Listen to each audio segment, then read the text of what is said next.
Neste vídeo vamos verificar como é que podemos no Illustrator criar formas, como é o caso dos retângulos ou das elipses, mas de uma outra maneira, ok?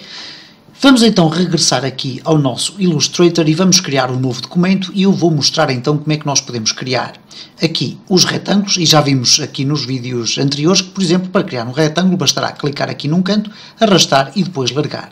Temos aqui então as transformações possíveis, etc. No entanto, eu tenho outra forma de poder desenhar as formas. E neste caso concreto eu vou utilizar aqui uma das formas pré-inseridas, que é esta do Polygon Tool. Ora, quando eu desenho aqui um polígono, o que vai acontecer é que vai-me desenhar um hexágono, okay? Uma figura geométrica com os 6 lados iguais. Eu vou pressionar aqui no Shift para ele concentrar aqui a imagem. E muito bem, o que é que acontece aqui é o seguinte, eu posso também, à semelhança do que acontece com o retângulo, poder arredondar aqui até ao ponto de ter aqui uma esfera, ok? Mas se eu agora afastar aqui um bocadinho, já não vou conseguir obter o resultado anterior. Então vou aqui ligeiramente arredondar e tenho este aspecto. Ora, o que acontece é o seguinte, não há aqui nenhum mecanismo de transformação que me permita alterar o número de lados da figura que eu quero. Ora, então haverá com certeza um outro mecanismo qualquer para que eu possa fazer essa definição. Eu vou apagar então esta figura geométrica e vou mostrar como é que eu posso desenhar qualquer uma delas fazendo simplesmente o seguinte. Em vez de desenhar um retângulo desta forma, eu posso simplesmente fazer aqui com o retângulo selecionado, fazer aqui um clique no centro do meu artboard e o que vai aparecer é um quadro indicando quais são as coordenadas que eu pretendo utilizar. Eu posso definir aqui 300 por 200 e quando fizer OK, é-me desenhado aqui um retângulo, tendo como principal a coordenada aqui o facto de eu ter clicado naquele ponto e ele ter usado aquela referência. Vamos aqui fazer novamente a experiência e reparem o seguinte, eu vou clicar aqui em cima, faço só um clique e faço agora OK. E reparem como este ponto é o ponto de referência para a colocação do meu retângulo. Ora, no entanto, nós vamos agora ver o que é que acontece aqui no Round.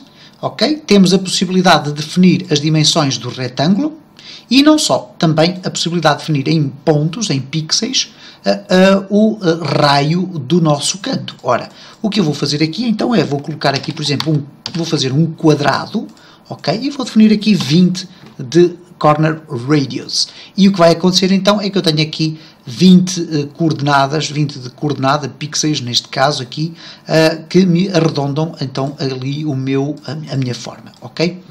Vamos ainda fazer aqui a experiência, mas desta vez com a elipse. Quando clicamos aqui, o que vai acontecer então, vai aparecer este quadro da elipse que me permite definir qual é a altura e a largura. Claro que se eu quiser fazer uma circunferência, terei que definir um valor igual para a altura e a largura. E temos então uma circunferência. No caso do polígono, temos aqui então o polígono que nos permite fazer o seguinte, se eu desenhar, já vimos que eu só consigo desenhar por defeito com 6 lados, mas se eu fizer aqui um clique, eu posso definir qual é o seu raio, e neste caso vamos definir aqui, por exemplo, 100 de raio, o que quer dizer que a figura vai ficar inscrita numa circunferência de 100 pixels de raio, neste caso 200 pixels de diâmetro, mas eu vou poder definir os seus lados. Se eu quiser fazer um octógono, eu coloco aqui o valor 8 e faço OK e automaticamente tenho aqui a minha forma geométrica desenhada corretamente. Se eu quiser fazer aqui uma outra forma geométrica com mais lados, eu vou clicar, vou definir, por exemplo, com 12 e vou clicar aqui no OK e automaticamente eu tenho então aqui uma figura geométrica com 12 lados, ok? Vamos também experimentar a estrela. Neste caso temos aqui o Star Tool, que por defeito, obviamente, desenha uma estrela com 5 pontas. Mas se eu quiser uma estrela com mais pontas, bastará fazer um clique aqui no centro e posso também definir aqui o Radius 1, o Radius 2, neste caso sendo que o Radius 1 é o raio exterior, e portanto se eu colocar aqui 200, obviamente que o raio interior eu vou colocar menos, vou colocar aqui, por exemplo, 150, e o que vai acontecer aqui é que a minha estrela vai ficar bastante gorda, bastante gordinha, reparem só, ok? Bastante mesmo, portanto praticamente não é uma estrela, é quase um pentágono.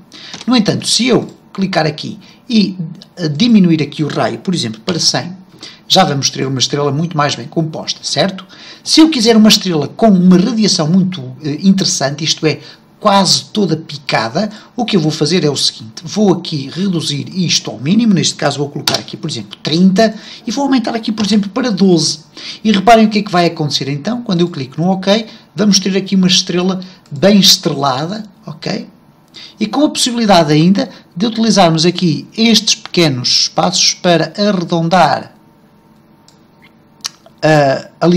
as pontas da estrela e também arredondar aqui um bocadinho mais, até ao ponto de podermos fazer, imaginem só, a partir de uma estrela podermos fazer aqui uma espécie de uma roda dentada, ok? E portanto, temos aqui vários mecanismos de poder, para podermos criar estas imagens, neste caso com um clique. Vamos finalmente ver aqui o Flare Tool, eu vou fazer um clique e reparem, vai aparecer aqui um quadro extremamente complexo com um conjunto de coordenadas, porque esta ferramenta aqui permite-me criar aquele que é o efeito visual de uma luz a ser disparada.